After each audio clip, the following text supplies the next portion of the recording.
እንዲንቀሳቀሱ በመካከላቸው ያሉትን ለጊዜው ወደ ጎን ትተው በህብረት እንዲንቀሳቀሱ ጥሪ ያቀርበናል። የኢትዮጵያ ህዝብ ጉዳዩ ባለቤት ስለ ዋና ተጠያቂ ስለሆነ ለራሱ ለህልውናው እና ለመድህኑ የሚሆነውን ትብብር በሁለንተናዊ መንገድ ድጋፍ እንዲሰጥ ጥሪ ያቀርበናል። ዓለም አቀፉ ህብረተሰብም ይህንን በወንጀል የተዘፈቀ ህዝባዊ ጦርነቱ የተሟጠጠ መንግስትን መደገፍን ትቶ ከህዝብ ጋር እንዲቆም እንዲሁም የሀገሪቱ የጸጥታና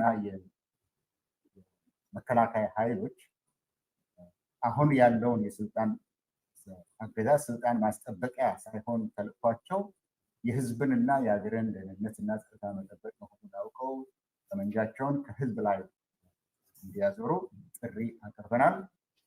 አጠቃላይ በዚህ ጉዳዮች ላይ የተነጋገርነው እነዚህ ውሳኔዎችን ያሳለፍነው ወደፊትም እንደምንቀጥልበት ተስማምተናል።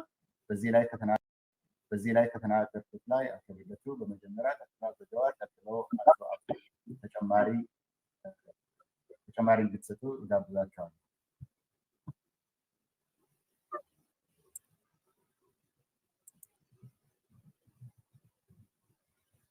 አቶ ልደቱ ተጨማሪ እንድትሰጥ።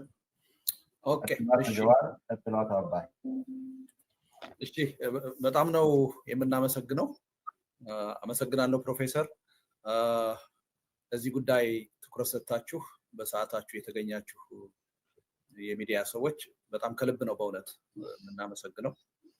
ትብብራችሁ ጊዜ ተለይቶና አያውቅምና ለዛ በጣም ትልቅ አክብሮት እና አድናቆት ነው ያለን። ምስጋናችንንም በዚህ አጋጣሚ እናቀርባለን።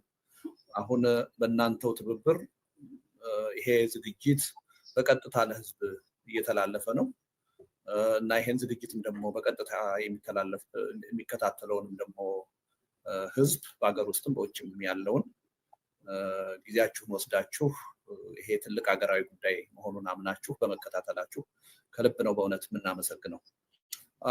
አጠቃላይ ሰሞኑን ያደረግናቸውን መግባባቶች በተመለከተ ፕሮፌሰር በደንብ ሂዶበታል። ያልተዳሰሰ ነገር ብዙ ያለ አይመስለኝም። ነገር ግን የጋዜጣዊ መግለጫውን ይፋ ካደረግን በኋላ ትንሽ አንዳንድ የህብረተሰብ ክፍሎች ላይ ብዥታዎች የፈጠሩ ነገሮች እንዳሉ ተገንዝበናል እና ምንድነው አንደኛው ከዚህ ከውክልና ጋር የተያያዘ ጉዳይ ነው እና እኛ እዛው መግለጫችን ላይ በደንብ እንደገለጽ ነው በግል ተነሳሽነት ነው ይሄን ነገር የጀመርነው። ገና የመጀመሪያ ግንኙነት ነው። በግል ነው የጀመርነው ስንል ግን ሰዎቹ እንዲሁ ዝም ብለን በአጋጣሚ የተገናኘን ግለሰቦች ነን ለማለት አይደለም። ከድርጅትም ከስብስብም ከተለያየ ህብረተሰብ ክፍል የመጣንን በኢትዮጵያ የፖለቲካ ታሪክም የየራሳችን ሚና ያለን ግን ከውክልና አንጻር ማንንም ወክለን አይደለም እዚህ የተገኘ ነው። በአሁኑ ወቅት ራሳችንን ወክለን የተገኘ ነው እና ባደረግነው ውይይትም የደረስንበት አንዱ ስምምነት ምንድነው ይሄ ስብስብ ጥሩ ስብስብ ነው። ወደፊት ብዙ ማህበራዊ መሰረትን ሊወክል ይችላል። ነገር ግን በቂ አይደለም። ከዚህም በላይ ውክልናውና ተዋጽኦ መስፋት አለበት። ስለዚህ ወደፊት በሚኖረን እንቅስቃሴ ሰፋ ያለ ተሳትፎና ተዋጽኦ እንዲኖር የሚያስችል ስራ መስራት አለብን የሚል ነው አንድ ውሳኔ የወሰነው። ስለዚህ አንዳንድ ሰዎች ተሰርቶ ያለቀ የተፈጠረ አንድ አይነት ድርጅት ወይም ስብስብ አድርገው ይወሰዷልና ስህተት ነው። ገና ቋሚ ስም እንኳን አልመረጥንም። ራሳችን እንዴት ነው ወደፊት ምን ቀጥለው የሚለውን ራሱ ለመወሰን ገና ተከታታይ ውይይቶች ነው የምናደርገው። ያን ፋሲሊቴት የሚያደርግ አንድ 5 አባላት ያሉት ጊዜያዊ ኮሚቴ አቋቁም። ስለዚህ ገና በጅምር ያለነው በእኛ ብቻ ሳይሆን በሌሎችም ተሳትፎ ዳብሮ ትክክለኛ አቅጣጫ ይዞ ወደፊት የሚቀጥል እንቅስቃሴ ነው የሚሆነው እና የውክልናን ጉዳይ በዚህ መልኩ መረዳት ያለብን ይመስለኛል። ሁለተኛው ትንሽ ብዥታ ፈጥሮ ያየሁት ሚናችንን ያለ መረዳት ጉዳይ ነው። የኛ ሚና አሁን የኢትዮጵያ ሕዝብ መከራ ላይ ነው ብለን እናምናለን። ከፍተኛ የሆነ የህልውና ፈተና ውስጥ ነው፣ አደጋ ውስጥ ነው ብለን እናምናለን። ስለዚህ ትግል እየተካሄደ ነው። ወደፊትም የበለጠ ተጠናክሮ መካሄድ አለበት። ያ ትግል በትብብር መካሄድ አለበት የሚል ያ ትግል ደግሞ በትብብር ከተካሄደ በኋላ ካለፉት የትግል ሂደቶች የተማርናቸው የቀሰምናቸው ትምህርቶች አሉ። የኢትዮጵያ ሕዝብ ትግል ያካሂዳል፣ ዋጋ ይከፍላል። ከከፈለ በኋላ ለውጡ በሆኑ አካላት ይጠለፋል ወይም ይጨናገፋል። ይሄ መደገም የለበትም። ስለዚህ አንደኛ እንዴት ጠንካራ ትግል አድርገን በአሸናፊነት ልንወጣ እንችላለን የሚለውን ነገር በደንብ በጥናት የተመሰረተ ፍኖተ ካርታ ሊኖረን ይገባል። ዝርዝር ጉዳዮችን ያካተተ አንድ። ሁለተኛ ለውጥ ከመጣ እና በአሸናፊነት ስንወጣ ምን አይነት የሽግግር ሂደት ነው የሚኖረው? ለዚህም አስቀድመን መዘጋጀት አለብን። አሁን በስልጣን ላይ ያለው አገዛዝ በእኛ ትግል ብቻ ሳይሆን በራሱ ውስጣዊ ድክመትና ችግር ከፊታችን ባለ ማንኛውም ጊዜ ሊፈራርስ ይችላል። በጣም በጣም ትልቅ የሆነ ችግር በውስጡ ያረገዘ ስርዓት ነው። ስለዚህ ዋናው ማሸነፍ ነው። የሽግግሩን ጉዳይ ኋላ እንደርስበታለን ብለን እጃችን አጣጥፈን ቁጭ ልንላቸው። ስለዚህ የሽግግርን ጉዳይ ከወዲሁ እየተነጋገርን ምን አይነት የሽግግር ነው የሚኖረው የሚለውን ነገር አንድ ፍኖተ ካርታ ያስፈልገናል የሚል መተማመን ላይ ደርሰናል። ከዚህ ውጪ ምናልባት አንደኛ ይሄ የብሔራዊ እርቅ መድረክ አይደለም። የወንጀል የጥፋት ተጠያቂነትን እኛ የመማር ወይም ደግሞ የተጠያቂነትን ጉዳይ የማካሄድ ማንዴት የለም። ይሄ ጉዳይ ደግሞ አንድ ትልቅ እንቅፋት እንደሆነ ለመሰባሰብ ተረድተናል። ስለዚህ አንዱ የተማመንበት ነገር ምንድን ነው? ይሄ እንቅፋት የሆነ ነገር እንቅፋት ሆኖ እንዳይቀጥል መተማመን ያለብን ምንድን ነው? ሁላችንም በፖለቲካ ሂደቱ ውስጥ ስንቆይ የሰራናቸው ስህተቶች፣ የተፈጸሙ ወንጀሎች ይኖራሉ። ስለዚህ ይሄ ተጠያቂነት መኖር አለበት። ያ ተጠያቂነት ግን አሁን ሊካሄድ አይችልም። አሁን አገዛዝ ነው ያለው፣ ህዝቡ እልቂት ውስጥ ነው ያለው፣ አገሪቱ በመኖርና ባለመኖር አፋፍ ላይ ነው ያለችው። በዚህ ወቅት ተጠያቂነት ሊመጣ አይችልም። ስለዚህ አሸንፈን አንድ ሁሉን አቀፍ የሆነ የሽግግር ሂደት በሚመጣበት ጊዜ የሽግግር ፍትህ መኖር አለበት። ያኔ እንደየጥፋታችን እንደየወንጀላችን ተጠያቂ የመሆንን አስፈላጊነት ከወዲሁ መተማመን አለበት የሚል ነው። በዚህ ደረጃ ተማምነናል። ስለዚህ አንዳንድ ጊዜ የመታረቅ መድረክ አድርገው የወሰዱት ሰዎች አሉ። እሱ አይደለም። እሱ በሽግግር ሂደት ጊዜ የሚደረግ ነው፣ የኛ ዓላማ አይደለም እና እዚህ ላይ አንዳችን ለሌላችን የተለያየ ስሜት ሊኖረን ይችላል። አንዳችን ሌላችንን ተጠያቂ መሆን አለበት ብለን ልናምን እንችላለን። አዎ፣ ነገር ግን ይሄን ችግር የምንፈታው ዛሬ አይደለም። ይሄ ችግርም ደግሞ ለመተባበር እንቅፋት ሆኖብን ሊቀጥል አይችልም በሚል መስማማት ላይ ደርሰናል። አንዱ እሱ ነው። ሌላው የትግል ስልትን የማዋሃድ ወይም ደግሞ የትግል ስልትን አንድ የማድረግ እንቅስቃሴ አድርገው ያዩታል የየራሳቸውን ትርጉም በመስጠት። እሱም ስህተት ነው። በኢትዮጵያ ተጨባጭ ሁኔታ አሁን ያለው ነባራዊ ሁኔታ ሁለት የትግል ስልቶች ኢትዮጵያ ውስጥ እንዲኖሩ አድርጓል። በሰላም የምንታገል ኃይሎች አለን፣ በትጥቅ በጠበንጃ የሚታገሉ ኃይሎች አለን። እነዚህን ሁለት ስልቶች ማዋሃድ አይቻልም። የኢትዮጵያ ነባራዊ ሁኔታ ይሄ እንዲሆን አድርጓል። ስለዚህ እኛ ምንድነው እነዚህ ስልቶች ይቀጥላሉ። በእነዚህ ስልቶች እምነት ያለን አካላት የመረጥናቸውን ስልቶች ይዘን እንቀጥላለን። ነገር ግን ስንቀጥል አንደኛ እነዚህ የሚካሄዱ ትግሎች በጠበንጃም ይሁን በሰላማዊ ትግል የህብረተሰቡን ደህንነት በሚመለከት ጥንቃቄ የተሞላባቸው ሊሆኑ ይገባል እና የትጥቅ ትግል የሚያካሄዱት ኃይሎች የሚያካሄዱት ትግል የሰላማዊ ትግል የምናካሄደውን ይመለከተናል። ምክንያቱም ህዝቡ ነው የሚጠቀመውም የሚጎዳው። ሰላማዊ ትግል የምናካሄደውን ኃይሎች ጉዳይ የትጥቅ ትግል የሚያካሄዱት ይመለከታቸው። ምክንያቱም በሰላማዊ ትግልም ህዝብ ወደ ቀውስ ውስጥ ሊገባ ይችላል፣ እልቂት ሊመጣ ይችላል። ስለዚህ ያገባቸዋል።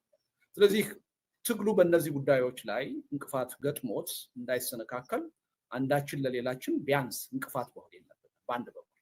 በሌላ በኩል ደግሞ አጠቃላይ የሀገር ህልውናንና የህዝብ ህልውናን በሚመለከት የጋራ ጉዳያችን እንደዚህ አይነት ጉዳዮች ከህዝብ ህልውና ከሀገር ህልውና ጋር የተያያዙትን ጉዳዮች ደግሞ መመካከር መቻል አለብን። ሶስተኛ ትግሉ ለአሸናፊነት ከበቃ በኋላ አንድ የሽግግር ሂደት ያስፈልጋል። ይሄ የሽግግር ሂደት ምን አይነት ቅርጽ ምን አይነት ይዘት ሊኖረው ይገባል በሚለው ዝግጅት ዙሪያ የጋራ ጉዳይ ስለሆነ በጋራ መመካከር አለ። የትግል ስልታችን ግን ተጠብቆ ነው የሚቀጥለው። ይሄን የትግል ስልት አንድ ለማድረግ ለማስታረቅ የሞከርነው ሙከራ የለም፣ እንሞክርም ብንል የሚቻል አይደለም እና በዚህ ረገድም ትንሽ አስተሳሰብ መዛባት አይተናል። ሌላው የፖለቲካ አጀንዳችሁን የጥላችሁት ነው፣ ልዩነታችሁን የጥላችሁት ነው የሚልም ደግሞ ኮንሰርን ሰምተናል ከብዙ አቅጣጫ። ይሄ ስብስብ ያሉንን ርዕዮተ ዓለማዊ ወይም በህገ መንግስት በፖሊሲ ሊገለጹ የሚችሉ የአጀንዳ ልዩነቶች ለማስታረቅ አይደለም የተገናኘ ያ እነሱን ለማስታረቅ አይደለም። ያሉን ልዩነቶች ማጥበብ እንችላለን ብለን ካመን አንዳንዶቹ ጉዳዮች ተከታታይ የሆኑ ውይይቶች፣ ድርድሮች ይኖሩናል። በዛ ደረጃ የተስማማንባቸውን ጉዳዮች አትሊስት እኛ የተስማማንባቸው መሆናችንን ለህዝባችን እንገልጻለን። ህዝባችንም እንዲስማማባቸው ወሳኙ ህዝቡ ነው፣ እኛ አይደለም። በዛ ደረጃ ያልተስማማንባቸውን ጉዳዮች መንግስታዊ ጉዳዮች ሊሆኑ ይችላሉ፣ ስትራቴጂክ የሆኑ አይዲዮሎጂካል የሆኑ ጉዳዮች ሊሆኑ ይችላሉ። እነዛን ጉዳዮች ደግሞ በእኛ ስምምነት ካልተደረሰባቸው የጉዳዩ ዋና ባለቤት የሆነው የኢትዮጵያ ህዝበ ውሳኔ እንዲሰጥ ይደረጋል። ወደፊት የሽግግር ሂደት ሲመጣ በዛም የማይፈቱና ዘላለም የልዩነት አጀንዳ ሆነው የሚቀጥሉ ነጥቦች ሊኖሩ ይችላሉ፣ የማይታረቁ በሌሎች ሀገሮች እንደምናየው። እነሱን ደግሞ ቀጣይ በሆነ ዴሞክራቲክ በሆነ የምርጫ ሂደት ይዘናቸው እንቀጥላለን። አንድ ጊዜ አሸናፊ የሆነ በህዝብ ምርጫ የሚቀጥልበት ጉዳይ ይኖራል። ስለዚህ የዚህ ስብስቡ ዓላማ አጀንዳን ማስታረቅ አይደለም። ይሄ ግልጽ መሆን አለበት። ያን የማድረግ ማንዴት የለንም። ነገር ግን እነዚህ ልዩነቶቻችን እንደተጠበቁ ሆኖ የጋራ ሀገር የጋራ ህዝብ ነው ያለን። ይህን ህዝብ ከጥፋት መታደግ አለብን። ለመታደግ የሚያስማሙን ጉዳዮች ምንድን ናቸው ብለን ለይተናል። አንዱ ምንድን ነው? ዘላቂ የሆነ ሰላም ያስፈልጋል። ሰላም ከሌለን የትኛውም የምናነሳውን ጥያቄ መልስ ማስገኘት አንችልም። ሰላም መኖር አለበት። ሰላም እንዲኖር ደግሞ የግፍ አገዛዝ ከኢትዮጵያ መወገድ አለበት። የግፍ አገዛዝ ባለበት ሁኔታ ሰላም ሊመጣ እንደማይችል ሁላችንም በተጨባጭ የምናውቀው ነገር። በተመሳሳይ ሁኔታ ደግሞ ጦርነት መቆም አለበት። ጦርነት እያካሄድን እየተላለቅን ወደ መግባባት የሚወስድ ውይይትና ድርድር እናደርጋለን። ስለዚህ እነዚህ ሶስት አጀንዳዎች የጋራ አጀንዳዎቻችን ናቸው። ከዛ በኋላ ምንድን ነው የሚያስፈልገን? ብሔራዊ መግባባት ያስፈልጋል። መሰረታዊ በሚባሉ ነገሮች ልዩነቶቻችን እንደተጠበቀ ሆኖ ስለዚህ ጀኒውን የሆነ እውነተኛ የሆነ የውይይትና የድርድር ሂደት ወይም ናሽናል ዲያሎግ ያስፈልጋል። እሱን ተከትሎ ደግሞ አሁን ያለው የኢትዮጵያ ችግር በገዢው ፓርቲ በተወሰኑ የፖለቲካ ኃይሎች ብቻ የሚፈታ አይደለም። ሁሉን አቀፍ የሆነ አዲስ የሽግግር ሂደት ያስፈልጋል። በዚህም ተስማምተናል። ስለዚህ እነዚህን መሰረታዊ ነጥቦች ይዘን በሚኒመም ወይም በመለስተኛ አጀንዳ ተባብረን ትግል ማድረግ እንችላለን። ያ ትግል ሁለት ፈርጅ ይኖራል።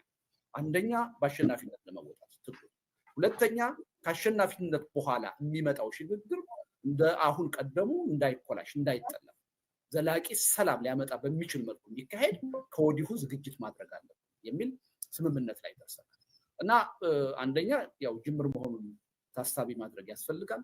ሚናችንም ውስን መሆኑን መገንዘብ ያስፈልጋል። ይሄ መረዳት ካለ ችግር ያለው አይመስለኝም። ይሄ በጣም ገና አዲስ ነገር ነው። በጣም ትልቅ ተነሳሽነት ግን ተፈጥሯል። አንዱ የተስማማ ነው ምንድን ነው እንደምታውቁትኝ ሁላችሁም አሁን ትልቅ የሆነ የመተባበር ተነሳሽነት ተፈጥሯል። ለምሳሌ አብሮነት ኢትዮጵያ ይህ አይነት መድረክ እያዘጋጀ ነው። የኦሮሞ የፖለቲካ ኃይሎች ተመሳሳይ መድረክ እያዘጋጁ ነው። የኢትዮጵያ ሰሞኑን የኢትዮጵያ ምን ነበር የኢትዮጵያ ሶሊዳሪቲ የሚባል እንዲሁ አንድ ኃይል ተመሳሳይ እንቅስቃሴ እያደረገ ነው። ይሄን ማን ነው ይሄን ማስተባበር ያለበት የሚለውም ወደ ፉክክር ውስጥ ሊያስገባንና ሌላ የቅራኔ ምንጭ ሊሆን አይገባም። ስለዚህ እንዲህ አይነት ትብብሮች መኖር አለባቸው። ተነሳሽነቱ መፈጠሩ ጥሩ ነው።